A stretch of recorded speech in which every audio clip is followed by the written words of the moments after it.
YS Vivekananda Reddy హత్య కేసులో ఏఐటిగా ఉన్నటువంటి YS Avinash Reddy call list మొత్తాన్ని లీక్ చేసింది వైఎస్ సునీతారెడ్డి.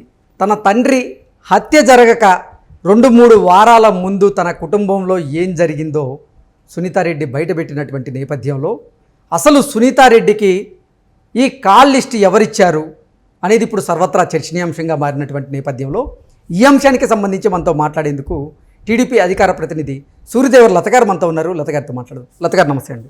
నమస్తే.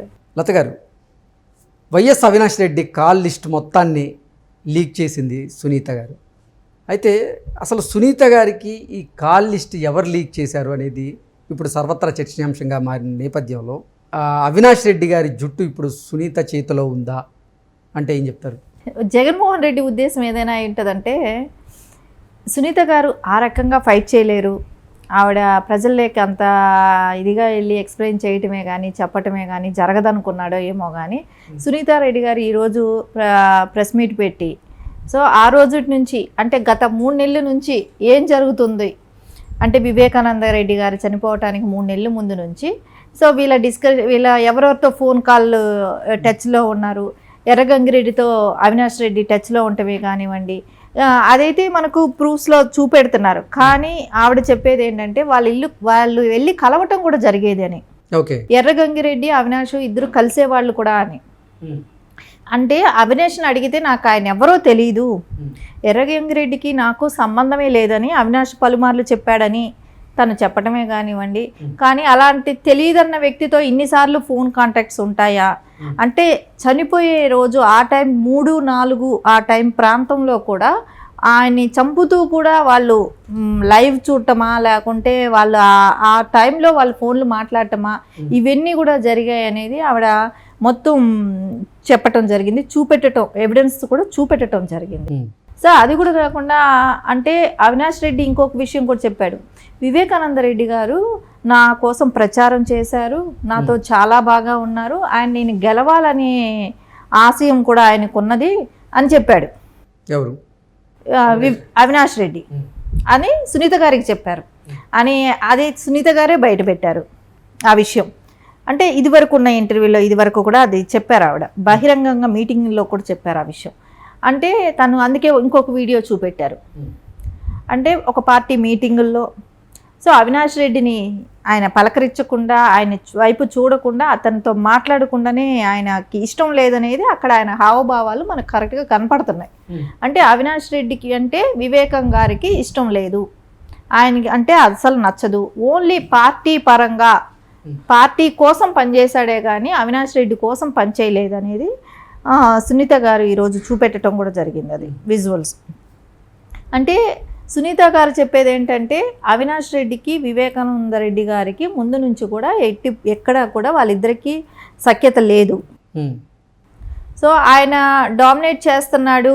సో రేపు పొద్దున జగన్మోహన్ రెడ్డి వీళ్ళందరూ ఒక ఫ్యామిలీ కాబట్టి రేపు ఏమైనా జగన్మోహన్ రెడ్డి ఒకవేళ వివేకానంద రెడ్డి గారు ఏమైనా చెప్పటమో ఇట్లాంటివి ఏమైనా జరుగుతుంది, వాళ్ళు ఒకటైనా కూడా రేపు పొద్దున మనకి ఇక్కడ సీటు రాదనో లేదంటే షర్మిల గారికి రికమెండ్ చేస్తారనో ఇలాంటివన్నీ కూడా ఆయన ప్లాన్ ఆయన ఆలోచన విధానం అలా ఉండొచ్చేమో అప్పుడు.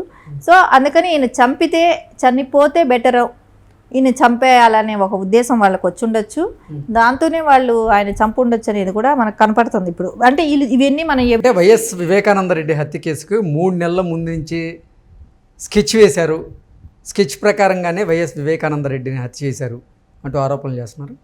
ఖచ్చితంగా ఏంటంటే ఆ డబ్బులు మనల్ని పంపటం కానివ్వండి, ఎవరెవరిని హైర్ చేసిన వ్యక్తులకే కానివ్వండి, ఆ గొడ్డలు తీసుకురావటమే కానివ్వండి, దస్తగిరే కానివ్వండి, వీళ్ళందరినీ కూడా వీళ్ళు హైర్ చేసి వాళ్ళకి డబ్బులు పంపించడమే కానీ అది దస్తగిరి ఓపెన్గా కూడా అతను ప్రెస్ మీట్ పెట్టి కూడా చెప్పటం జరిగింది. సో దానిలో కూడా మనకు కనపడుతూనే ఉంది ఏదైతే వాళ్ళ రిలేషన్షిప్స్ ఉందో వైఎస్ వాళ్ళ ఫ్యామిలీ రిలేషన్ చూసుకుంటే కూడా రాజశేఖర్ రెడ్డి గారు బతికు ఉన్నంత వరకు భాస్కర్ రెడ్డి గారి ఫ్యామిలీ వీళ్ళతో కలిసేది కాదు. సో ఎప్పుడైతే రాజశేఖర్ రెడ్డి గారు చనిపోయారో దాని తర్వాత జగన్మోహన్ రెడ్డి త్రూ వాళ్ళు అంటే భారతి గారితో రిలేషన్ వాళ్ళకు ఉంది కాబట్టి సో భారతి గారు చిన్నగా ఆ ఫ్యామిలీని తీసుకురావటం రాజకీయాల్లోకి జరిగింది. సో ఇవన్నీ కూడా వివేకానంద రెడ్డి గారు ఉంటే మనకు అడ్డము అనేది అయితే వాళ్ళకి స్పష్టంగా కనపడింది. సో వివేకానంద రెడ్డి గారు ఆ ఫ్యామిలీకి పెద్ద దిక్కు లాంటి వాళ్ళు. రాజశేఖర్ రెడ్డి తర్వాత ఆ ఫ్యామిలీకి పెద్ద దిక్కు అంటే వివేకానంద గారు. సో ఆయన్ని అడ్డు తొలగించుకోవాలనేది అయితే వాళ్ళకి అనిపించుండొచ్చు. సో భాస్కర్ రెడ్డి గారు ఎంత బ్రదర్ అయినా కూడా ఎక్కడో దూరం కజిన్ బ్రదర్ లాంటి వాళ్ళే, కానీ అంత దగ్గర ఇదైతే కాదు. అంటే ఫస్ట్ నుంచి కూడా వాళ్ళకి సఖ్యత లేదు కూడా. సో అందుకని ఆయన అయితే చంపాలనేది అయితే వాళ్ళకు ఉండింది. సో ఆయన మూలాన మనం రాజకీయంగా ఎదగలేకపోతున్నాం, ఆయన అడ్డు తొలగించుకోవాలనే ప్లాన్ అయితే జరిగింది. దానికి కూడా జగన్మోహన్ రెడ్డి అవినాష్ రెడ్డి మీద సిబిఐ ఎంక్వైరీలో కానీ ఆయన్ని దోషిగా చేర్చినా కూడా ఆయన కాపాడుకుంటూ వస్తున్నారనేది మనకి ఇప్పుడు స్పష్టంగా ఇన్ని సంవత్సరాల్లో మనం అదే గమనిస్తున్నాం. ఎందుకంటే అరెస్ట్ కానివ్వలేదు, అతన్ని పలుమార్లు కాపాడటమే కానివ్వండి, ఇవన్నీ జరిగాయి.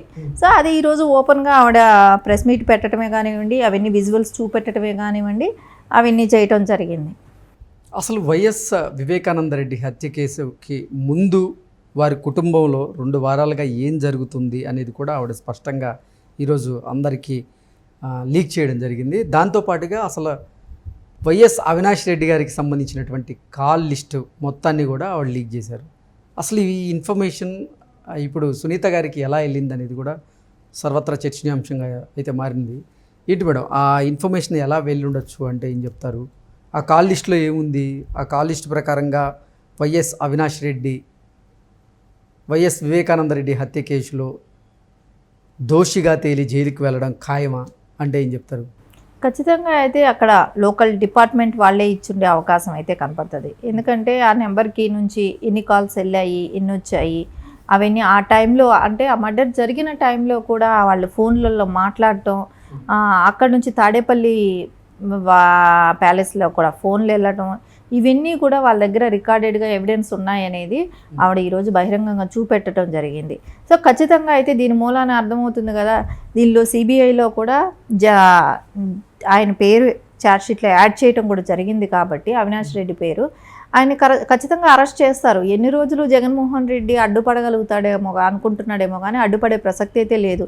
ఎప్పటికైనా సిబిఐ వచ్చి తీసుకెళ్ళటం అనేది ఖచ్చితంగా జరుగుతుంది.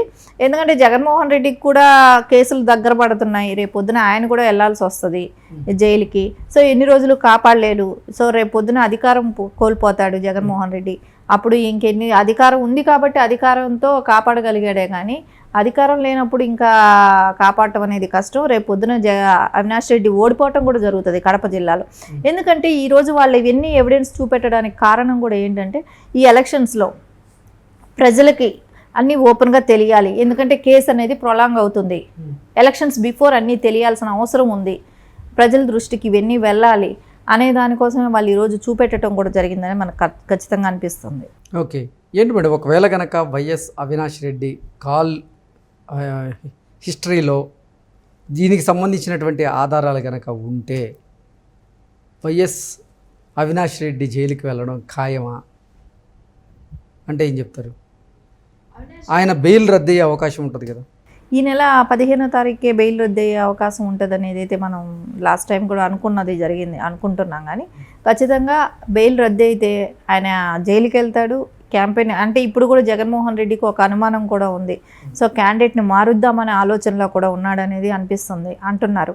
సో మారిస్తే మళ్ళీ అవినాష్ రెడ్డి హంతకుడు అని మనమే ముద్ర వేసిన వాళ్ళం అవుతాం కదా, వాళ్ళు కూడా నమ్మిన వాళ్ళు అవుతారు కదా అనేది ఒక డైనమాలో ఉన్నాడు. కానీ ఖచ్చితంగా అయితే క్యాండిడేట్ని మార్చే అవకాశము ఉంటుంది. ఆయన జైలుకి రేపు బెయిల్ రద్దయ్యే అవకాశం కూడా కనపడుతుంది. అసలు కాల్ లిస్టులో ఏముందని చెప్తున్నారు సునీత గారు? సునీత గారు కాల్ లిస్ట్లో వాళ్ళు ఆ టైంలో వాళ్ళు మాట్లాడటమే కానివ్వండి, ఎర్రగంగిరెడ్డికి నాకు సంబంధం లేదన్న అవినాష్ అన్నిసార్లు ఎర్రగంగిరెడ్డితో ఫోన్లో మాట్లాడటమే కానివ్వండి, ఇవన్నీ కూడా అక్కడ స్పష్టంగా రికార్డ్స్లో కనపడుతున్నాయి.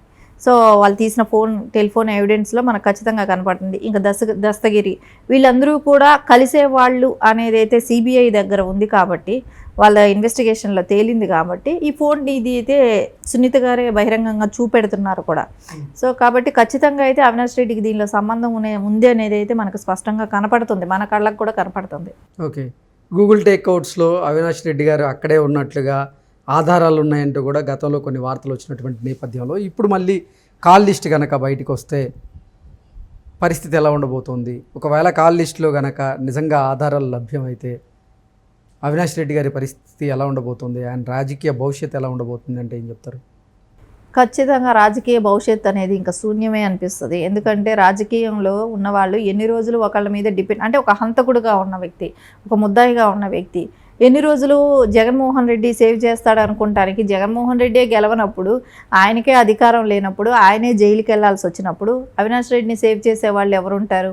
సో అవినాష్ రెడ్డి ఎన్ని రోజులు సేవ్ చేస్తే ఇట్లా దాక్కొని, అంటే రేపొద్దున ఆయన ఢిల్లీకి కూడా వెళ్ళటానికి భయపడే పరిస్థితి. సో ఒక ఎంపీగా గెలిపించినా ఆయన అక్కడి వరకు కూడా వెళ్ళడు, ఎందుకంటే అక్కడికి వెళ్తే ఎప్పుడు అరెస్ట్ చేస్తారో తెలియదు కాబట్టి. సో ఆయన ఢిల్లీ వరకు కూడా వెళ్ళలేడు. అలాంటి వ్యక్తికి ఓటేసి గెలిపించడం మూలాన ప్రజలు కూడా ఆలోచిస్తారు కదా, లాభం ఏముంది?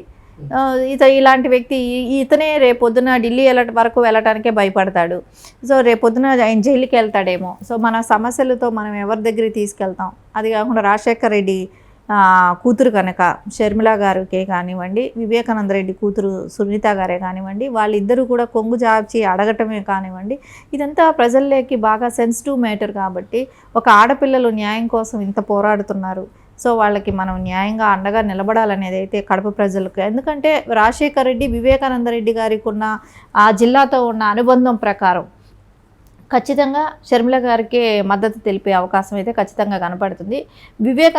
అవినాష్ రెడ్డి గారి రాజకీయం అయితే శూన్యంగానే కనపడుతుంది. ఓకే అండి, థ్యాంక్ యూ.